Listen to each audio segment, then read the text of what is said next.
Você foi programado para ser escravo desde a sua infância. O objetivo é que você, a vida inteira, trabalhasse de 8 a 6, no emprego que você não se sente satisfeito, servindo apenas como engrenagem de um sistema que lucra com a sua ignorância, sem perspectiva de vida, sem propósito, sem ver um crescimento, sem ver um sentido naquilo que você está fazendo.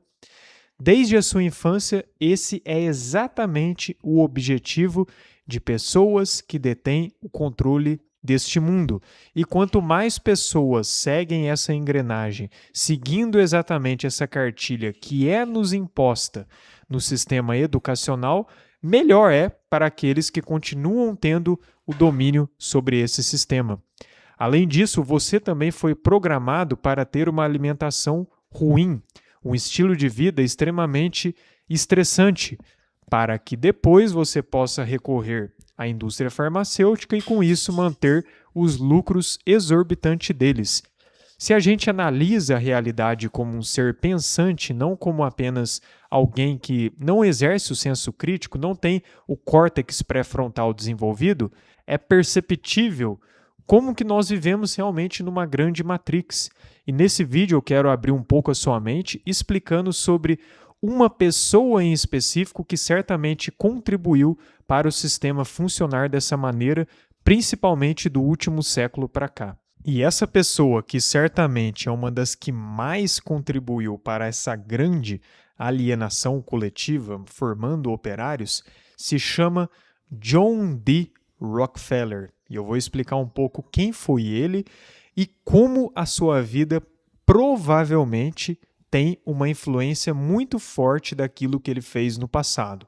Obviamente, ele não fez isso sozinho, ele contou com o apoio de outras pessoas também influentes, mas ele foi sim um cabeça em toda essa mudança sistêmica que vivenciamos, atuando mais diretamente no sistema educacional, alimentício e farmacêutico.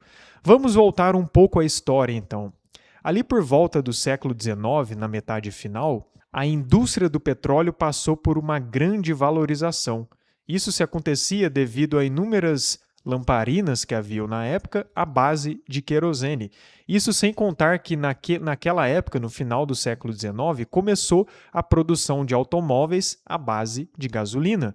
Com isso, a indústria do petróleo foi valorizando cada vez mais, tendo um grande boom, e aí que entra John D. Rockefeller, que foi um homem que se tornou bilionário com essa indústria do petróleo, criando um verdadeiro monopólio, e depois de um tempo ele vendeu esse monopólio e se tornou tão rico, mas tão rico, que chegou a deter 2% do valor de toda a economia americana de sua época. John D. Rockefeller era filho de William Rockefeller, mais conhecido como Devil Bill. Esse nome Devil Bill, diabo, não é por acaso, porque o pai de Rockefeller era um verdadeiro charlatão, alguém que vendia remédios patenteados prometendo curas milagrosas, mas na prática era apenas um engano. Inclusive, ele teve inúmeras acusações contra a vida dele, era uma pessoa que sempre dava golpe em outros, fugia para outras cidades e a vida inteira agiu dessa forma. Inclusive, ele disse uma vez que treinava os meninos dele para serem espertos como ele era. Parece que John D. Rockefeller aprendeu direitinho. Tá, mas agora vamos entender que influência Rockefeller teve na nossa sociedade. Ora, em 1903, ele fundou o chamado Conselho Geral da Educação. E uma frase muito famosa dele, que circulou, foi onde ele dizia o seguinte, inclusive ele disse isso em público: eu não quero uma nação de pensadores, eu quero uma nação de trabalhadores. Ou seja, o objetivo de Rockefeller era muito claro: formar operários que se acabavam de trabalhar, que mantinham a engrenagem desse sistema para manter o topo com as suas regalias, como no caso a família de Rockefeller e outros aliados. Esse era o objetivo dele. Inclusive, agentes do Conselho Geral da Educação já deixaram claro que eles não queriam formar filósofos, professores, pessoas que realmente exerciam mais o senso crítico. O objetivo era realmente formar trabalhadores braçais, pessoas que exerciam esse tipo de trabalho para que sustentassem esse topo. E não era nem um pouco interessante para manter esse domínio sobre as grandes massas formar pensadores. É por isso que o sistema educacional em que nós estamos inseridos tem inúmeras técnicas de memorização, nós somos todos condicionados a memorizar inúmeras informações que não terão utilidades em nossas vidas, algumas sim terão, mas a grande verdade é que a maioria não terá utilidade, dependendo da área que a gente escolher, enquanto que exercer o senso crítico não é nem um pouco incentivado. Até mesmo nas matérias de filosofia que era para exercer o senso crítico, nós temos um viés muito explícito. Por que você acha que a gente aprende sobre Karl Marx, Engels e não aprendemos sobre outros filósofos que tinham uma outra perspectiva? Por que nós aprendemos justamente esses filósofos com esse viés socialista, comunista, progressista, esquerdista, o que quer que seja?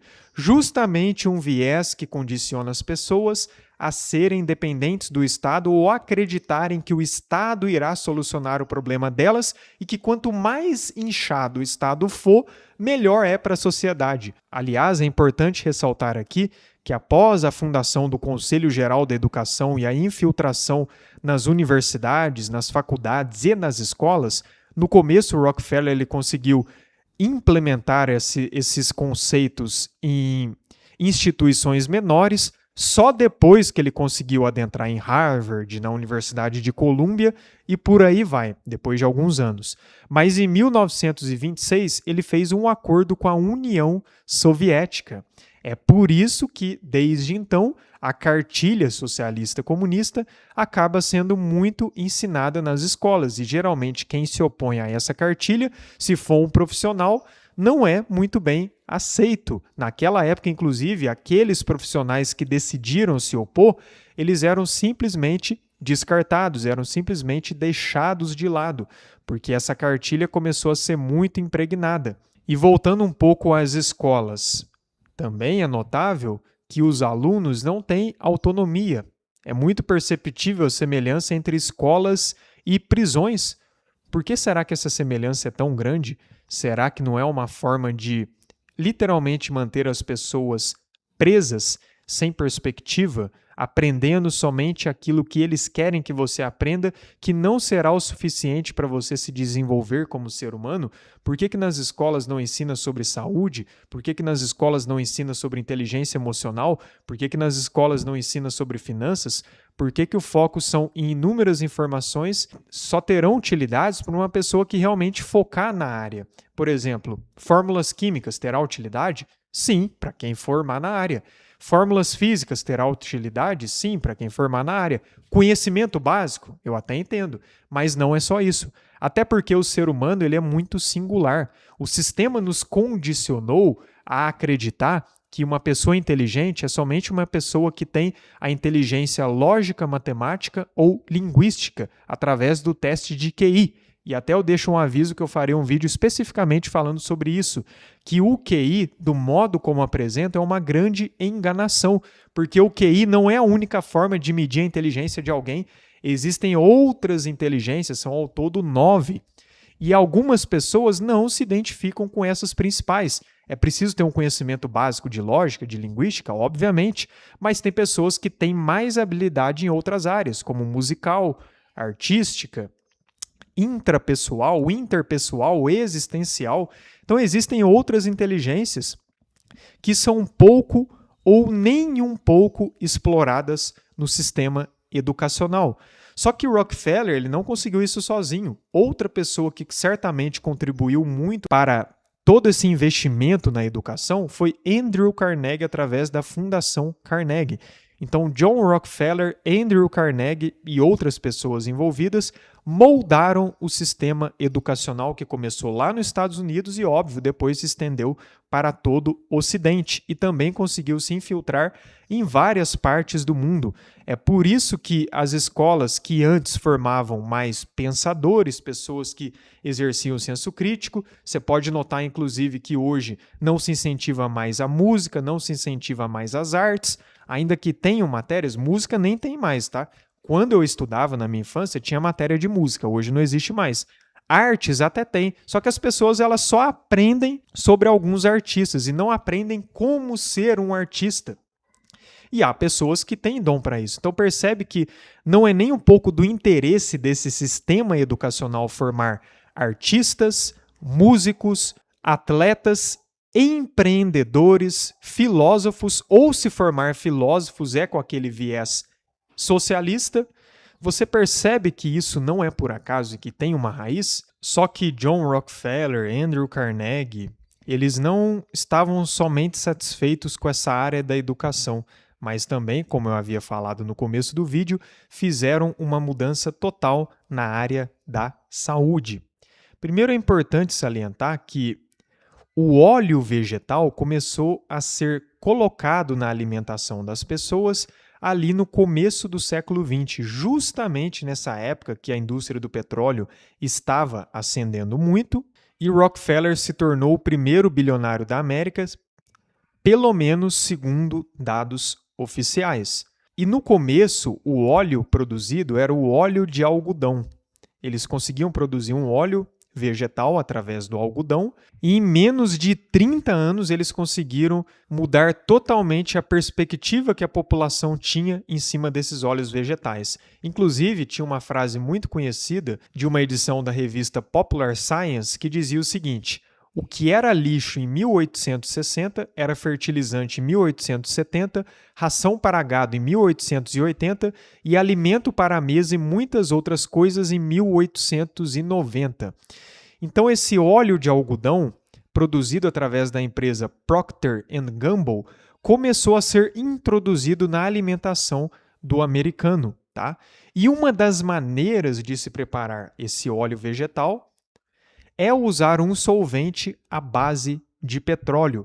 Você consegue fazer essas conexões, a ascensão do óleo vegetal, começando com esse óleo de algodão, no começo do século XX, numa época que a indústria do petróleo já estava ascendendo, nessa mesma época que o Rockefeller, Andrew Carnegie e outros decidiram mudar a educação, a mudança também começou na alimentação, substituindo gorduras naturais como modos de preparar os alimentos para esses óleos vegetais que precisavam do petróleo. Ou seja, a Procter & Gamble também teve uma influência de Rockefeller.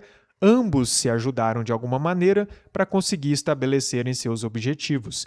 E aí que entra especificamente a mudança na medicina em 1910. Até essa época, a medicina ela não era dividida em várias partes, como é hoje, já começa por aí, e o foco da medicina era mais em curas naturais. Então, alguns tratamentos como fitoterapia, naturopatia, homeopatia, era muito comum também pacientes serem tratados com exposição ao sol, sempre terem essa busca por uma alimentação mais saudável. Tudo isso a partir do momento que o Rockefeller, Andrew Carnegie e outros colocaram o dinheiro na mesa, mudou completamente para o que a gente conhece como cartel farmacêutico ou foco em laboratórios e cirurgias. Antes era essa medicina mais natural. Hoje essa medicina é chamada de alternativa e muitos chamam os profissionais dessa medicina integrativa ou alternativa de charlatões, de pseudocientistas e naquela época, através do relatório Flexner, desenvolvido por um especialista que teve o apoio de Andrew Carnegie Rockefeller, ele estabeleceu esse relatório colocando que esses métodos eram ultrapassados, que precisava evoluir, e com isso eles apresentaram essa nova alternativa que mudou totalmente o rumo da medicina. Já que a Fundação Rockefeller, o Conselho Geral da Educação, a Fundação Carnegie, todas juntas e unidas, decidiram investir nas universidades e faculdades de medicina e qualquer profissional ou professor ou estudante que não concordasse com essa cartilha, mais uma vez, era deixado de lado, porque essa visão de tratamentos à base de remédios, experimentos em laboratórios, cirurgias, é o que passou a ser predominante a partir daí e é como vemos nos dias atuais, já que a pessoa que aprende medicina ela é condicionada a seguir essa medicina convencional. Então, como resultados, nós temos uma classe de operários que não pensam, que não exercem o senso crítico, que aprendem desde a escola apenas a memorizar para conseguirem um bom emprego, para adentrarem no mercado de trabalho, podem até fazer um curso superior, mas para continuarem trabalhando. Empreendedorismo? Esquece. Ser um artista? Esquece. Ser um músico? Esquece. O objetivo é formar operários. Pensadores são um grande problema para a estrutura desse sistema atual. E é óbvio que, atrelado a isso, é importante também adoecer essas pessoas, porque uma alimentação à base de produtos industrializados, que inclusive são tão acessíveis, não é?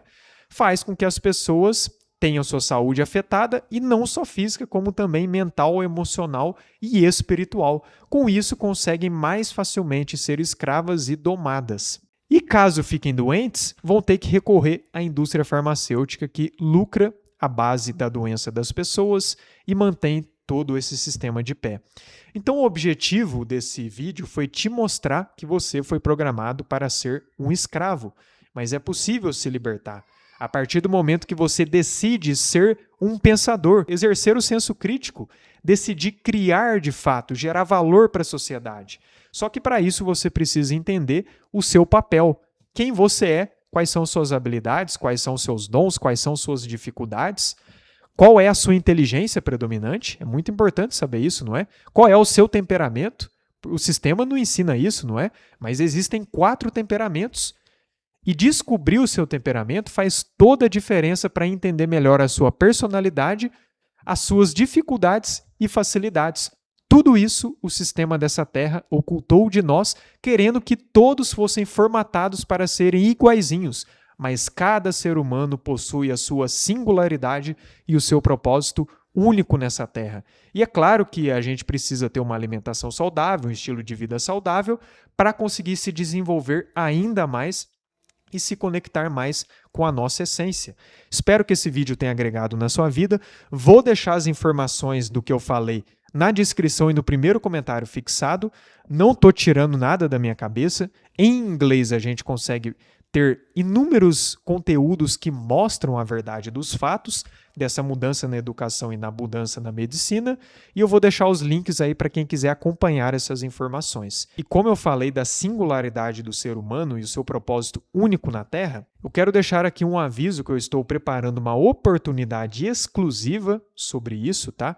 Um método que vai te ajudar a descobrir a sua singularidade, a sua inteligência, o seu temperamento e outras características que envolvem a sua personalidade. E atrelado a isso, eu quero te auxiliar nesse desenvolvimento e mudança de mentalidade, rompendo crenças limitantes, rompendo bloqueios emocionais, adquirindo uma mentalidade de sucesso, reconfigurando o seu sistema nervoso, seu sistema de crenças, adquirindo bons hábitos e aí sim sendo uma pessoa que gera valor para a sociedade.